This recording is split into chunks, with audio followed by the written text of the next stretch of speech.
বৃহস্পতিবার জলপাইগুড়ি ফণীন্দ্রদেব বিদ্যালয় থেকে ৬১ নম্বর বেঙ্গল ব্যাটালিয়নের এনসিসি ক্যাডেটদের নিয়ে শুরু হয় সেভ ড্রাইভ সেভ লাইফ শীর্ষক একটি সচেতনতা র্যালি। স্কুলের যে সকল ছাত্র এনসিসিতে রয়েছে তাদের নিয়ে কদমতলা থানা মোড় সহ শহরের বিভিন্ন এলাকা পরিক্রমা করে র্যালিটি। এই সচেতনতামূলক অনুষ্ঠানে সহযোগিতার হাত বাড়িয়ে দেয় জেলা ট্রাফিক পুলিশ। থানা মোড়ে ছাত্রদের হাতে জল এবং চকলেট তুলে দেওয়া হয় ট্রাফিক পুলিশের তরফে। এই সচেতনতামূলক র্যালি নিয়ে জলপাইগুড়ি ট্রাফিক পুলিশের ডিএসপি অরিন্দম পাল চৌধুরী বলেন, আমাদের তরফে বিভিন্ন সময় মানুষকে সচেতন করা হলেও ছাত্ররা এই বার্তা নিয়ে পথে নামলে আরও বেশি মানুষ সচেতন হবে। এছাড়াও এই ছাত্ররাও একদিন বড় হবে, গাড়ি চালাবে। এখন থেকেই যদি ওরা এই বিষয়টি নিয়ে সজাগ থাকে তাহলে ভবিষ্যতে আমরা সুনাগরিক পাবো এই সমাজে। অন্যদিকে ফণীন্দ্রদেব বিদ্যালয়ের এনসিসি ইউনিটের এএনও সন্দীপ নার্জিনারি জানান, মানুষের মধ্যে এবং বিশেষ করে ছাত্রদের মধ্যে ট্রাফিক আইন নিয়ে সচেতনতা বাড়াতে ট্রাফিক পুলিশের সাথে মিলে আমরা এই র্যালির আয়োজন করেছি। আমাদের ক্যাডেটরা আজ ট্রাফিক আইন নিয়ে যেমন জানলো, ঠিক তেমনভাবেই তারা অন্যদেরও জানাতে পারবে।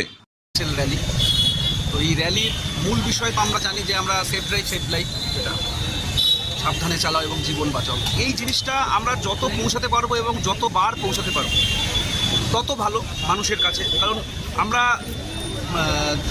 ট্রাফিক করতে গিয়ে দেখি যে মানুষ অ্যাওয়ার হচ্ছে কিছু কিছু জায়গায়, কিন্তু তবুও এখন অ্যাওয়ারনেসের প্রয়োজন আছে, হয়তো আরও অনেক দিন প্রয়োজন আছে। তো আমরা চেষ্টা করছি সেটা অ্যাওয়ারনেসটা সর্বক্ষণে, শুধু জলপাইগুড়ি শহরেই নয়, গ্রাম একদম যেগুলো জিপি অঞ্চল সেইগুলোতেও পৌঁছে দেওয়ার জন্য এই জিনিসগুলো।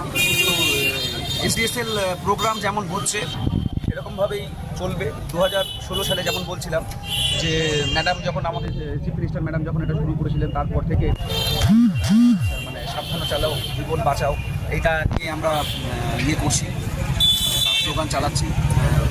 এখন যেটা কি, এখন আমরা জানি যে ঘুমিয়ে আছে সকল পিতা সব শিশুরই অন্তরে।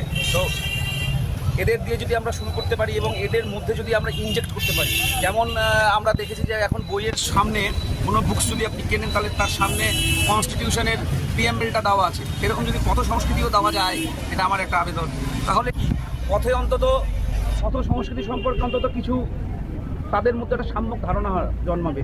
কেন অনেক ছেলেই বাচ্চা এবং তাদেরও এখনও সেই ম্যাচুরিটি থাকে না যে পথ যে এতটা হতে পারে, ভয়ঙ্কর হতে পারে, বা একটা অ্যাক্সিডেন্টের রেজাল্ট যে এরকম হতে পারে, একটা সংসার ভেঙে যেতে পারে বা একটা পরিবারের নষ্ট হয়ে যেতে পারে, সেইটা যেন না হয় সেটাই আমাদের দাম। এবং সর্বোপরি একটাই, অ্যাক্সিডেন্ট মুক্ত এবং অবশ্যই হতাহত মুক্ত সমাজ, জেলা, রাজ্য চাই। Disclaimer. This channel may not promote any violent, harmful or legal activities. All content provided by this channel is meant for an educational purpose only.